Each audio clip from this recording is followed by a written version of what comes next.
नमस्कार दोस्तों, मैं कृतिका आप सभी का एक बार फिर से स्वागत करती हूँ हमारे चैनल मिशन जेपीएससी में, जिसमें मैं आज आपके लिए लेके आई हूँ जेपीएससी की मुख्य परीक्षा के कुछ अहम प्रश्न, जिनको आज हम अपनी इस सेशन में कवर करने जा रहे हैं। तो चलिए शुरुआत करते हैं हमारे पहले प्रश्न से। हमने अपनी पहली वीडियो में पहले के 20 प्रश्नों को कवर कर लिया था, तो हम आगे बढ़ते हैं और कुछ अन्य 20 प्रश्नों को सॉल्व करते हैं। हमारा पहला प्रश्न है, निम्नलिखित भारतीय राष्ट्रीय कांग्रेस के अधिवेशनों में से किसमें कांग्रेस का लक्ष्य पूर्ण स्वराज्य घोषित किया गया? जिसका उत्तर है ए यानी लाहौर 1929। 31 दिसंबर 1929 को लाहौर में आयोजित भारतीय राष्ट्रीय कांग्रेस के वार्षिक अधिवेशन में कांग्रेस का लक्ष्य पूर्ण स्वराज घोषित किया गया। इसी रात को कांग्रेस के अध्यक्ष जवाहरलाल नेहरू ने रावी नदी के तट पर भारतीय स्वतंत्रता का प्रतीक तिरंगा झंडा, पूर्ण स्वराज्य, वंदे मातरम तथा इंकलाब जिंदाबाद के बीच फहराया। चलिए हम अपने अगले प्रश्न की तरफ बढ़ते हैं, जो है कस्तूरबा एवं महादेव देसाई की समाधियां किस परिसर में स्थित है? जिसका उत्तर है ए यानी आगा खां पैलेस, पूना। भारत छोड़ो आंदोलन के 9 अगस्त को शुरू होते ही गांधी जी तथा अन्य नेताओं को गिरफ्तार कर लिया गया।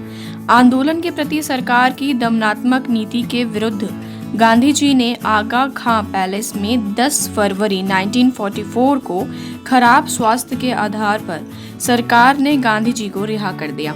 उनकी रिहाई से पहले ही गांधी जी की पत्नी कस्तूरबा तथा उनके निजी सचिव की मृत्यु इसी आगा खां पैलेस में हो चुकी थी, जहां उनकी समाधियां बनी हुई हैं। चलिए हम अपने अगले प्रश्न की तरफ बढ़ते हैं, जो है कोरी क्रीक कहाँ स्थित है? जिसका उत्तर है ए यानी कच्छ की खाड़ी। काठियावाड़ तट सौराष्ट्र कच्छ से सूरत तक विस्तृत है। इसी तट पर कोरी क्रीक, कच्छ की खाड़ी और खंबात की खाड़ियां हैं। इस तट पर अनेक द्वीप हैं। कोरी क्रीक कच्छ के रन में भी स्थित है। चलिए हमारा अगला प्रश्न आता है, कावेरी नदी का उद्गम स्थान क्या है? जिसका उत्तर है ब्रह्मागिरी पहाड़ियों में। कावेरी नदी का उद्गम कर्नाटक के कुर्ग जिले में स्थित ब्रह्मागिरी पहाड़ी से 1341 मीटर ऊंचाई से निकलती है। कावेरी को दक्षिण की गंगा भी कहा जाता है। शिवम सुंदरम जल प्रपात तथा श्रृंगपट्टनम एवं शिव समुद्रगम द्वीपों की उपस्थिति इसका महत्व बढ़ा देती है। हमारा अगला प्रश्न है, निम्नलिखित में से कौन सा युग्म सही सुमेलित नहीं है? यानी कौन सी ऐसी जो दी गई है नीचे सूची, वो सही से मिसमैच्ड है या मैच नहीं है? जिसका उत्तर है मांडव पहाड़ियां, महाराष्ट्र। अगर हम इसके एक्सप्लेनेशन पे गौर करें तो मांडव पहाड़ियां गुजरात राज्य में स्थित हैं, महादेव की पहाड़ियां मध्य प्रदेश में, अजंता पर्वत श्रेणी महाराष्ट्र, शिवराय तथा सहयाद्री पहाड़ियां तमिलनाडु में, गणराज पहाड़ियां उड़ीसा, नल्लमाई पहाड़ियां आंध्र प्रदेश में स्थित हैं। हमारा अगला प्रश्न है, भारत में सबसे बड़ा बाघ आवास कहाँ पाया जाता है? जिसका उत्तर है आंध्र प्रदेश में। भारत का सबसे बड़ा बाघ आवास नागार्जुन सागर वन क्षेत्र है, जो 3538 वर्ग किलोमीटर क्षेत्रफल में फैला है। यह आंध्र प्रदेश में स्थित है। कर्नाटक के बांदीपुर वन क्षेत्र का भाग 866 वर्ग किलोमीटर है। सर्वाधिक बाघों की संख्या सुंदरवन पश्चिम बंगाल में है। इतना तो आप जानते ही होंगे। चलिए हमारा अगला प्रश्न है, नागार्जुन सागर कहाँ स्थित है? जिसका उत्तर है कृष्णा नदी पर। नागार्जुन सागर परियोजना आंध्र प्रदेश हैदराबाद से 144 किलोमीटर दूर कृष्णा नदी पर नंदीकोड़ गांव के निकट 80 मीटर्स ऊंचा एवं 1450 मीटर लंबा बांध बनाया गया है।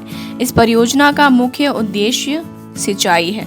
हमारा अगला प्रश्न है, निम्नलिखित में से कौन चंबल घाटी योजना से संबंधित नहीं है? जिसका उत्तर है गोविंद सागर। चंबल परियोजना राजस्थान व मध्य प्रदेश की संयुक्त परियोजना है। यह चंबल नदी पर अवस्थित भी है। इस परियोजना के तहत राजस्थान के कोटा जिले में जवाहर सागर तथा राणा प्रताप सागर जल विद्युत गृह है, जबकि इसी नदी पर मध्य प्रदेश के मंदसौर जिले में गांधी सागर बांध अवस्थित है। हमारा अगला प्रश्न है, शिवम सुंदरम जल विद्युत परियोजना कहाँ स्थित है? जिसका उत्तर है कर्नाटक में। कर्नाटक में शिवम सुंदरम परियोजना कावेरी नदी पर अवस्थित है। शिवम सुंदरम जलप्रपात के समीप शक्ति गृह स्थापित किया गया है। यहाँ से बिजली कोलार की खानों, बेंगलोर और मैसूर की ऊनी और रेशमी कपड़े की मिलों और अन्य नगरों व गांवों को दी जाती है। यहाँ 1902 से विद्युत उत्पादन किया जा रहा है। हमारा अगला प्रश्न है, निम्नलिखित में से कौन आंध्र प्रदेश का बंदरगाह नगर है? जिसका उत्तर है काकीनाडा। अगर हम इसकी एक्सप्लेनेशन पर गौर करें तो काकीनाडा विशाखापट्टनम आंध्र प्रदेश के बंदरगाह नगर है, जबकि नेल्लोर, विजयनगर तथा कन्नूर प्रमुख नगर है। हैदराबाद राज्य की राजधानी तथा दक्षिण भारत का एक प्रमुख औद्योगिक तथा व्यावसायिक केंद्र भी है। हमारा अगला प्रश्न है, भारत में निम्नलिखित में से कौन नवीकरणीय ऊर्जा का सर्वाधिक संभाव्यता वाला है? जिसका उत्तर है सौर शक्ति। इसकी एक्सप्लेनेशन की तरफ गौर करें तो भारत में सौर शक्ति नवीकरणीय ऊर्जा का सर्वाधिक संभाव्यता स्रोत है। भारत में वर्ष के 365 दिनों में से 300 दिनों में धूप मिलती है, इसलिए सौर ऊर्जा का विभिन्न माध्यमों से परिवर्तन करके ऊर्जा के लिए उपयोग किया जा सकता है। यानी सौर ऊर्जा हमारे लिए सभी तरीकों से बहुत ज्यादा बेनिफिशियल साबित होगी। अब हम अपने अगर अगले प्रश्न की तरफ बढ़ें तो ये एक टेबल है जिसमें हमें चीजों को मैच किया गया है और हमें यहाँ पर बताना है कि कौन सा क्रम बिल्कुल सही से लगा हुआ है, जिसका उत्तर है बी।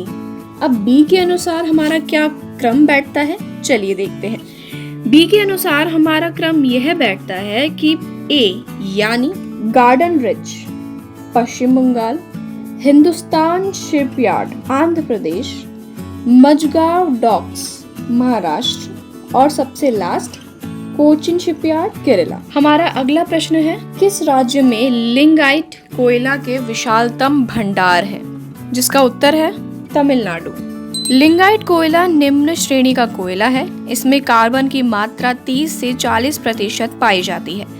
भारत में यह कोयला तमिलनाडु के मन्नारगुडी में सर्वाधिक बड़ा भंडार है। लिंगाइट भंडार के मामले में 3 बड़े क्रमशः राज्य हैं, तमिलनाडु, गुजरात। हमारा अगला प्रश्न है, निम्नलिखित में से कौन शीतोष्ण कटिबंधीय मरुस्थल है? जिसका उत्तर है पेंटागोनियन मरुस्थल। पेंटागोनियन मरुस्थल दक्षिणी अमेरिका के अर्जेंटीना में स्थित शीतोष्ण कटिबंधीय मरुस्थल है।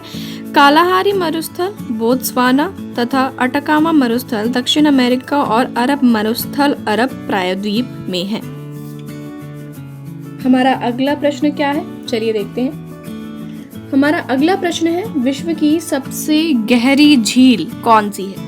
चलिए आप सोचिए थोड़ा सा, नहीं पता? हम बता देते हैं। विश्व की सबसे गहरी झील का नाम है बेकाल। विश्व की सबसे गहरी झील है बेकाल। यह 4700 फीट गहरी है। यह मीठे पानी की सबसे गहरी झील भी है, जबकि इजराइल का मृत सागर झील विश्व की सबसे गहरी है। उत्तरी अमेरिका की सुपीरियर झील विश्व की सबसे बड़ी मीठी पानी की झील है। तो ये है एक ऐसा प्रश्न था जिसमें आपको 3 और क्वेश्चंस को हमने कवर कर लिया, आप याद रखिएगा। हमारा अगला प्रश्न है, येलोस्टोन नेशनल पार्क कहाँ अवस्थित है? जिसका उत्तर है यूएसए में। येलोस्टोन नेशनल पार्क संयुक्त राज्य अमेरिका में है। इसी पार्क में ओल्ड फेडफुल गीजर है, जिसमें से प्रत्येक मिनट उद्गार होता है। गीजर से तात्पर्य बहुत से ज्वालामुखी क्षेत्रों में उद्गार के समय दरारों तथा सुराखों से होकर जल तथा वाष्प कुछ अधिक ऊंचाई तक निकलने लगते हैं। उनसे ही ओल्ड फेडफुल भी इसी प्रकार का एक गीजर है। चलिए हम अपने अगले प्रश्न की तरफ बढ़ते हैं। विश्व में चांदी का सबसे बड़ा उत्पादक देश कौन है? जिसका उत्तर है मैक्सिको। मैक्सिको चांदी के सबसे बड़े उत्पादक देश है। मैक्सिको में 5400 टन चांदी मिलता है, तो वहीं चीन में 4000 मैट्रिक टन चांदी मिलता है। पेरू की बात करें तो यहाँ पे 3500 टन चांदी मिलता है और रसिया में 1700 टन चांदी मिलता है। चलिए हम अपना अगला प्रश्न देखते हैं, जो है निम्नलिखित में से कौन से क्रियाशील ज्वालामुखी है, यानी अभी भी वह एक्टिव है। जिसका उत्तर है वेसुवियस। विश्व की सबसे ऊंचाई पर स्थित मृत ज्वालामुखी एंकाक्वा पेरू में स्थित है। किलिमंजारो अफ्रीका का शांत ज्वालामुखी है। एटना इटली का सक्रिय तथा वेसुवियस भूमध्य सागर का प्रसुप्त ज्वालामुखी है। हमारा नेक्स्ट क्वेश्चन है, जनगणना 2011 के अंतिम आंकड़ों के अनुसार उत्तर प्रदेश में उच्चतम साक्षरता दर वाला जनपद कौन सा था। जिसका उत्तर है गौतम बुद्ध नगर। प्रश्नकाल में अंतिम आंकड़ों के अनुसार गाजियाबाद में उच्चतम साक्षरता दर थी।